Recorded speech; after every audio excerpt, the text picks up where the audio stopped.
It's time for the show that engages with people of the combat sports world. And now, presenting the reigning, defending, undisputed combat sports show champion of the world, Flash Knockdown. So now, at this point, Mo, and to the trolls and to the untrained eyes, there will be many people that will be reading way too much into your fight losing streak, not realizing the caliber of each person. How do you respond to that? Just do your research on the opponents at the end of the day.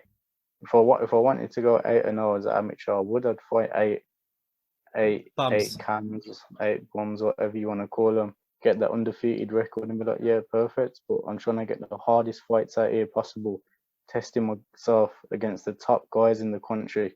Because when I turn pro, that's what the level is going to be like, and I know that I can hang with all these guys from these fights that I'm having now. Even though the record don't show nothing, but I'm still up there as one of them guys in the division. Even though the ranking and the record don't show it, but I know that the ranking is ridiculous. Out there. The ranking is, I don't know, you're like 140 something. I don't even know what I am, but yeah, well, yeah, you're about 140, which is pathetic. It's ridiculous because, like you say, do your research.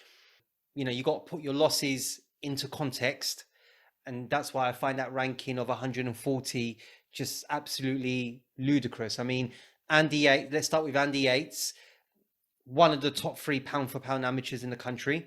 Would you agree with that? Yeah, he's up there, man. Yeah, exactly. He's a 2 promotion champion, BJJ purple belt, and he's only a 4th dan in black belt in Taekwondo. Do you know what I'm saying? Then you got Luke Penbervy, who's another stud, who himself is a decorated BJJ world and European champion with a submission so unique it caught the eye of Eddie Bravo. I'm not sure if you know that. To be fair, I don't really care about Luke. I know. There's no love lost there. But I'm giving context to the audience. Yeah. Luke ain't no joke. You know, he has got good jiu-jitsu. I'll give him that. It's so good that, like I said, it caught the eye of Eddie Bravo. You know, and Luke is performing at the amateur levels. That's impressive. His coach is also UFC bantamweight Davey Grant. So I've got respect for Davey. He's a good fighter. He is. He's a true warrior. So yeah, you faced Luke, as you mentioned at the start of the show, on the biggest European MMA platform, Cage Warriors 112. That was a title eliminator. What was that like, performing on Cage Warriors? I wanted that gold. You know, that is the most prestigious amateur title, and I believe that possibly before a tempo, I still could get that. You think that's the most prestigious amateur title, the Cage Warriors? Yeah, that's the only amateur title really that means anything in my eyes. Once you've got that belt, then you're ready to turn pro, and that belt means everything to me at amateur. That's what I had my eyes on. Rah. And then Luke Riley was next. He's just signed a multi-fight contract with Cage Warriors and has gone 2-0 in his professional career and trains with the likes of Paddy Pimblett at Next Gen in Liverpool. That was a behind closed doors event, you know, in front of no crowds. Was that weird for you? No, it was nice. You know, I liked it. Kind of felt like I was on. I feel like I was on the Ultimate Fighter or something. That was kind of good. When I went out there and there was no crowd, I actually preferred it to when there was crowd. I actually preferred it to when there was a crowd. Really? Was the Ben Fahy fight, which is the next one we move on to, was that in front of no crowd as well? Yeah. That was a bit fun. And then Ben Fahy was the next fight after Luke. He's now the Cage Steel bantamweight champion. Yeah, he's on a good streak. Fair play to him. I was disappointed with that fight heavily after though. I knew I could have beat him. I remember in the first round, I had some weird triangle on him, and I could see his hand was about to tap, but the bell went, and I was like, that's a killer. No, That's a just proper killer. unlucky, man. But again, Mo, it's amateurs, bro. It's amateurs. Don't forget that. It doesn't matter. It's all about the experience, brother. And then, of course, then we finish on Noah Mannion, who by beating you became the golden ticket bantamweight champion. Also a BJJ purple belt in his own right, and now getting ready for his first professional contest. So fair to say, Mo, not one of them is a bum or a can, right? Yeah, 100% right. There you go. Context. Topology, if you're watching. You know what I'm saying? Right. So what's 2022 looking like for you? When do we next get to see you? Give us an exclusive. Give us a Flash Knockdown exclusive. At the minute, it's looking very, very good. I should have somewhat confirmed very, very soon, which I'm proper looking forward to. But I can't really give too No, much away, that's just in fine. case it don't happen as well. So Okay. yeah, so Okay. when it gets announced, I'm sure you'll be the first one that'll see it. Okay. Is it on the promotion that you fought on before, or is it a new No, one? I never fought on it before. Okay, I might have an idea. Is the first letter with a U? No. No. Okay. That could be a possibility though, because I did get asked about that. Yeah. I'm wondering why you haven't fought on that before, because they're busy putting on shows. Yeah, soon you probably will see me in that, but I can't really say too much at the That's minute. cool. That's We're cool. You said talking enough. with the promoter. Okay. So, Cool. Nice one. All right. And then finally, Mo, any upcoming prospects at your gym, Renegade, that we may get to hear about in the future? my main training partner, Shay Ingram, I think he's 5-0 as amateur now. Yeah. And he's a problem, man. He's one of the top guys in the country, and none of the top guys want to fight him. Yeah. Like, so Battle Arena champion, right? yeah, Battle Arena champion. He's proper high level, man. None of these top guys want to fight him. They're all scared of him. So yeah, Shay, nice. And then anyone else other than Shay? But good shout with we've that. got we've got loads of guys coming up, man. The whole gym needs to watch out for. We've got loads of guys that'll be making their amateur debut soon, and just the whole gym you need to watch out for, because there's so many of us about. Nice. Very good answer. All right then, Mo. We now move on to the final segment of the show, which is called Flash 5. I will ask you the following 5 questions, Mo, and you just give me your best answer. All good, bro? No problem. Cool. So first one, Mo. Who would you love to compete against, either dead or alive? Aldo. Of course.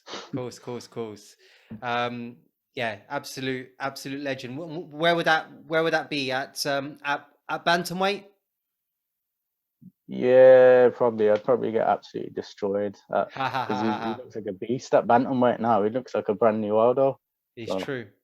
And have you ever had aspirations? I know with travel restrictions, but would you one day be open to going to Brazil and training there, like, just to see how they do it?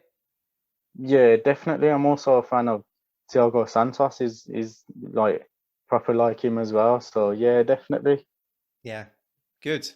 Okay, I can probably guess this one. Your ideal way or move to finish an opponent?